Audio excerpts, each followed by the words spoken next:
On November 27, 1977, families across America gather around their television sets for NBC's primetime special. What they're about to witness is the first complete screen adaptation of J.R.R. Tolkien's The Hobbit. But what they don't know is that this cartoon technically wasn't supposed to happen, at least according to some lawyers. Welcome back to Golden Flicker. The 1977 animated adaptation of The Hobbit was born from a tangle of overlapping rights deals, public domain arguments, and contracts that fueled decades of lawsuits between the Tolkien estate, Saul Zaentz, and Hollywood studios. Yet somehow, this 77-minute TV special introduced millions to Middle-earth, helped launch the talent behind Studio Ghibli, and created a lingering mystery. Multiple versions with missing sound effects, lost footage rumours, and a fan restoration project that is still circulating today. But before we unravel this legal web, I have to ask, was this 1977 broadcast your very first step into Middle-earth? Or did you discover the Shire through the books or Peter Jackson first? Let us know in the comments below. Our tale properly begins in 1969, when J.R.R. Tolkien sold the film rights for The Hobbit and The Lord of the Rings to United Artists for approximately $250,000.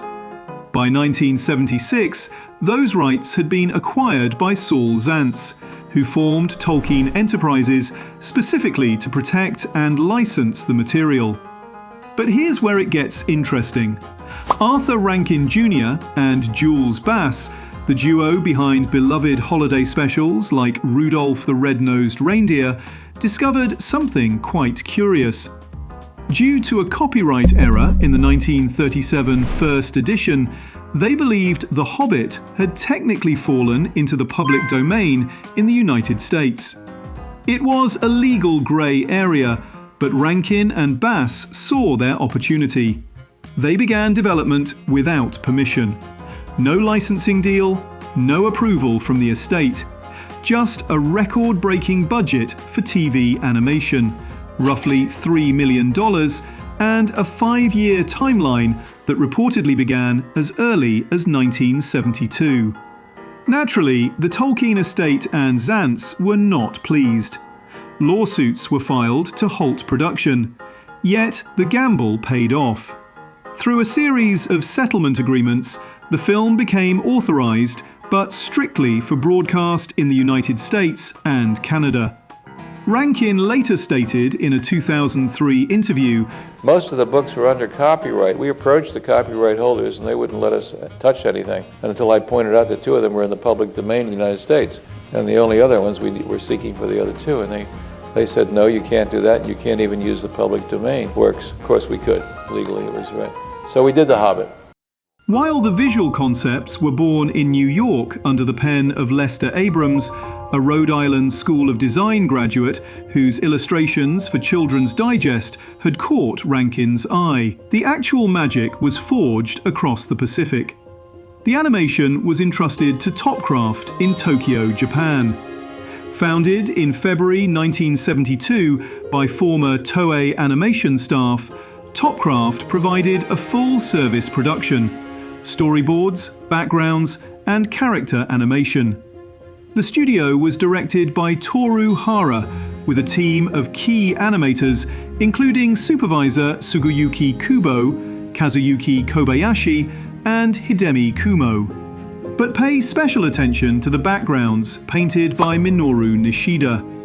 They were heavily influenced by the illustrations of Arthur Rackham, creating that distinctive, earthy, fairy tale aesthetic that sets this film apart. But here is where the legacy truly fascinates. In 1984, this same studio, Topcraft, would animate Nausicaa of the Valley of the Wind for Hayao Miyazaki. When Topcraft faced bankruptcy in June 1985, Miyazaki, Isao Takahata, and Toshio Suzuki purchased the studio's assets and retained its staff to reform under a new name, Studio Ghibli. Yes, the very same animators who brought Bilbo Baggins to life went on to create My Neighbor Totoro, Princess Mononoke, and Spirited Away. The visual DNA is undeniable if you look closely. The lush backgrounds, the obsessive attention to natural detail, and the way characters move through fantastical landscapes. The 1977 Hobbit is, quite literally, the artistic grandfather of Studio Ghibli. Adapting Tolkien is never simple. Romeo Muller's teleplay, which would win a Peabody Award in 1978, faced an impossible task.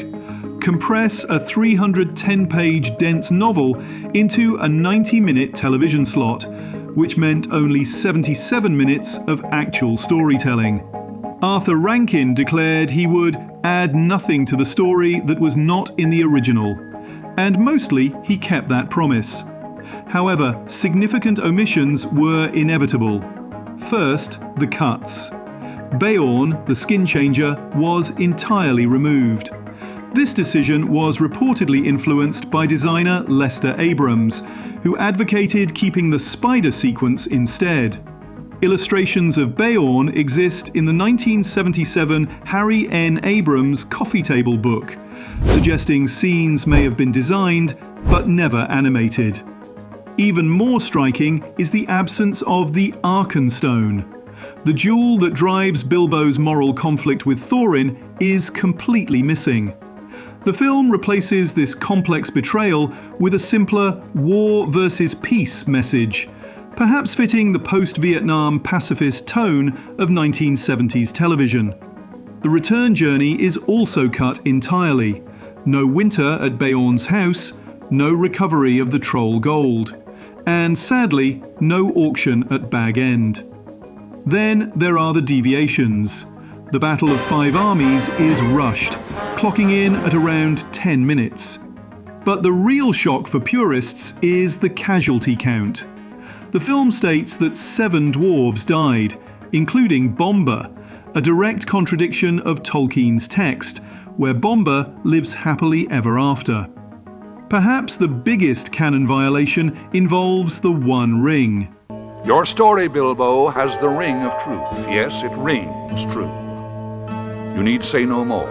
Gandalf seems to know exactly what the ring is, something he shouldn't discover for another 60 years in the Fellowship of the Ring.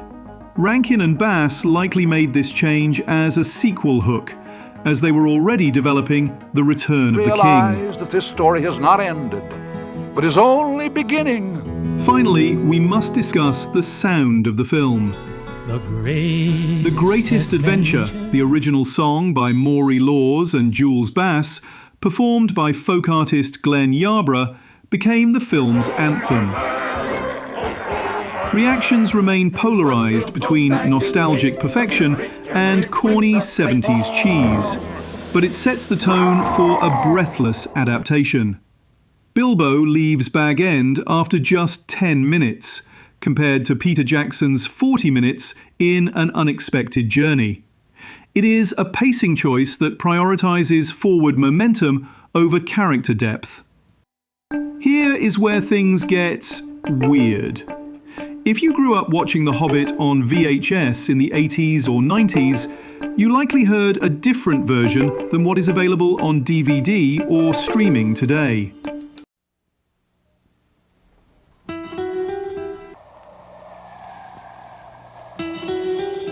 There was a village named Hobbiton. There, in a hole in the ground, there was a village named Hobbiton. There, in a hole in the ground. And that means comfort. And that means comfort.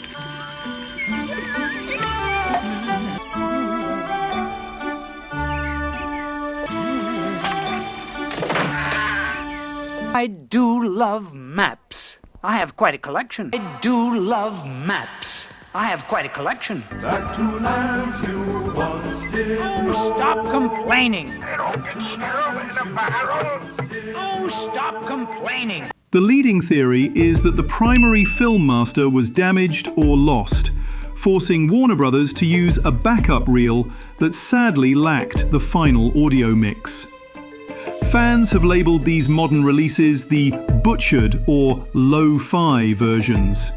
In response, dedicated viewers created the Hi-Fi Hobbit fan edit, painstakingly syncing the original VHS audio track to the higher quality DVD video. Fast forward to 2012. Peter Jackson releases The Hobbit: An Unexpected Journey, the first of his controversial 3-film adaptation. Some fans noticed that certain scenes felt strangely familiar.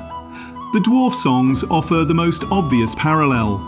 Both the 1977 and 2012 versions adapt Tolkien's poem Far Over the Misty Mountains Cold, directly from the first chapter of the book.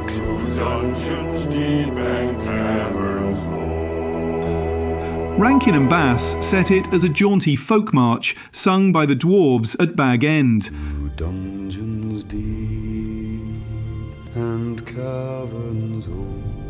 Jackson's version uses the exact same lyrics, but transforms them into a haunting basso profundo a cappella chant, somber and Norse-inspired rather than folksy. The reason both versions feel connected isn't necessarily direct influence. Jackson has never cited Rankin and Bass as inspiration, unlike his acknowledged tribute to Ralph Bakshi's 1978 Lord of the Rings. It is likely a shared fidelity to Tolkien's text. Same source material, vastly different interpretations. Still, it is worth noting, the 1977 Hobbit understands something Jackson's trilogy perhaps lost sight of. It is a children's adventure story, whimsical, brisk, and unpretentious. Jackson, aiming to bridge the gap to his earlier trilogy, used Tolkien's appendices to expand a simple tale into an 8-hour epic. Rankin and Bass told the core story in just 77 minutes. Which approach better serves Tolkien's vision? That is a debate that still rages today. Initial reviews were, to put it mildly, mixed. The New York Times called the film curiously eclectic, but felt it warranted attention. Science fiction critic Baird Searles was far more brutal, labelling it an abomination, with failed animation and a disappointing soundtrack. Even Tolkien scholar Douglas A. Anderson used just one word in his annotated Hobbit to describe it: execrable, though he never elaborated why. Yet, despite the critics, the film earned significant recognition.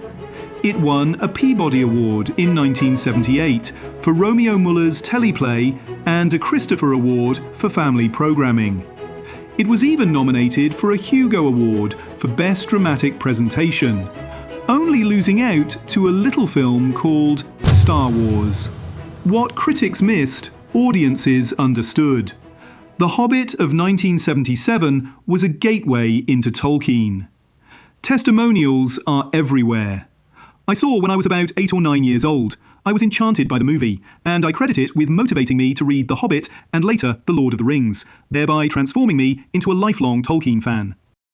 We had this on a taped from TV VHS that was missing the first 5 minutes, and that I about wore out as a child. My sisters and I can, and will, sing all the songs at the drop of a hat. This film and soundtrack was the playlist of my and my brother's childhood together. I'll never stop listening to this. Before Peter Jackson, before the internet, before fantasy was mainstream, this TV special introduced millions of children to Middle-earth. It aired during Thanksgiving week, became a holiday staple through the 80s, and created a generation of readers. Families taped it off NBC, commercial breaks and all, and watched until the magnetic tape wore thin. The film's flaws are obvious. stilted animation due to limited budget-saving techniques, and those bizarre wood elf designs, grey-skinned and goblin-like rather than fair and beautiful. But its voice cast remains impeccable. You have Orson Bean as the fussy-to-brave Bilbo. I'm afraid you've come to the wrong place. John Huston as a commanding Gandalf, who famously refused direction and essentially played himself. Rivendell, the hidden valley of the elves. Richard Boone as the snarling Smaug. Well, thief, I smell you, feel your air. And the unforgettable brother Theodore as Gollum. It says he doesn't know the way out, but it knows the way in, my precious. Modern audiences, particularly those fatigued by Jackson's extended trilogy, have reappraised the 1977 version positively. It is brief, sincere, and captures Tolkien's fairy tale tone without pretension. And now we arrive at the golden flicker moment, the heart of the matter. The man who voiced Gollum was known as Brother Theodore, but he was born Theodore Gottlieb in Dusseldorf, Germany, into a wealthy aristocratic family.